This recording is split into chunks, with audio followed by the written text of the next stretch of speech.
Tomo 1 grama de cogumelo e fico com muito tesão. Você sabe os efeitos da psilocibina relacionados à libido?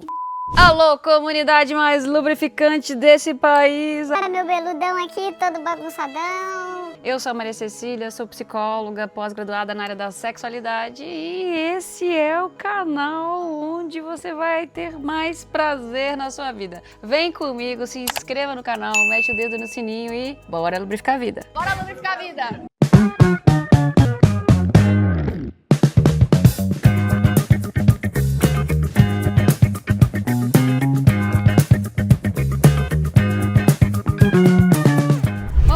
Essa pergunta é interessante. Eu sou uma otimista em relação aos estudos dos psicodélicos. Não são todos, mas a gente tem os psicodélicos orgânicos aí que tem muita coisa para ser discutida, muita coisa para ser descoberta e muita coisa para ser legalizada. Sim.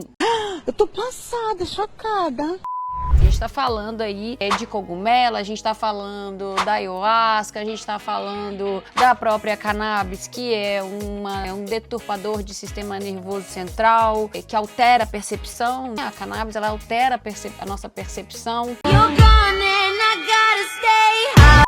Então, eu acho que a gente tem muito ainda o que falar e romper os tabus e o estigma que tem todas essas composições que são orgânicas e que são secularmente usadas por povos aí antigos, enfim. Para começar, eu não sei se você sabe, mas na década de 70 ali, com o boom do LSD, e as comunidades paz e amor, as comunidades hippies e tal. Eu ando descalço, não preciso de grana e uso colar, minha roupa é estranha. Não...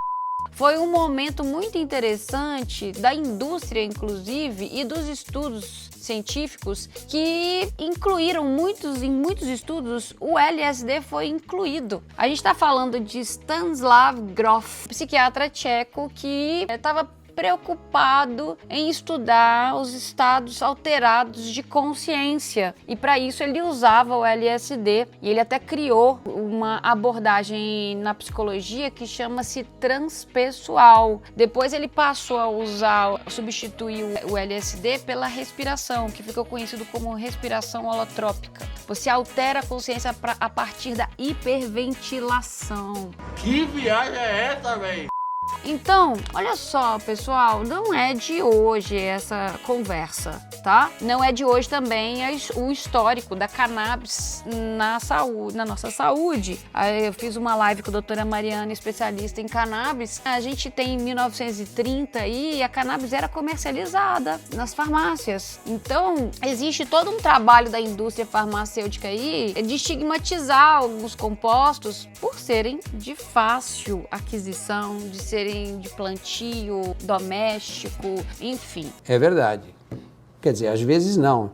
Mas para além de toda essa discussão política, vamos falar sobre a questão da psicodelia em si. Eu acho que ainda a gente não está no momento de tantas evidências científicas. Não há estudos, de fato, tão contundentes, tão consistentes pra gente sair distribuindo aí cogumelo para todo mundo, né? Enfim, não é sobre isso. A gente precisa realmente, de fato, ter mais estudos. What?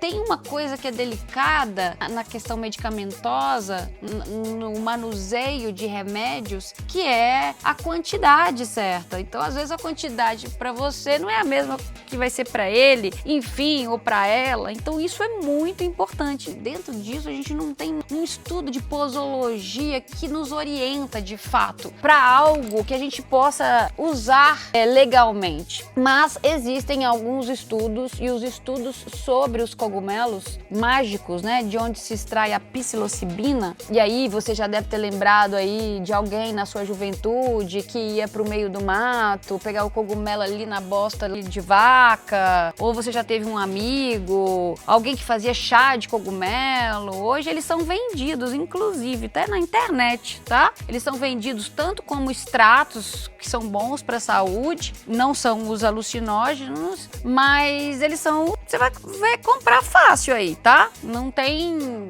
tanto problema em comprar um cogumelo e comer um cogumelo, não. Você vai encontrar ele na internet. Mas olha só, mas a gente tá distante de entender como é que se usa isso. Então, quando essa pessoa fala assim, usa 1 grama, vai alterar? Vai, porque o que acontece? A psilocibina, a atuação dela é diferente dos inibidores seletivos de recaptação de serotonina. O que é esse monstro o funcionamento de alguns antidepressivos e ansiolíticos. Sertralina, paroxetina, escitalopram, são alguns exemplos de medicações aí no mercado que são inibidores seletivos de recaptação de serotonina. O que eles fazem? Eles deixam a serotonina mais tempo, porque a serotonina é liberada ali na sinapse e tem os recaptadores. Quando a pessoa está muito deprimida, essa recaptação ela é feita de forma muito rápida, tá? E aí o que acontece? Esses inibidores, eles promovem um tempo de serotonina maior ali nas sinapses. A psilocibina ativa um receptor específico, HT2A, o que potencializa o efeito da serotonina, intensifica, aumentando o quê? Aumentando a percepção, aumentando a sensação de prazer, te dá uma sensação aguda, forte, intensa.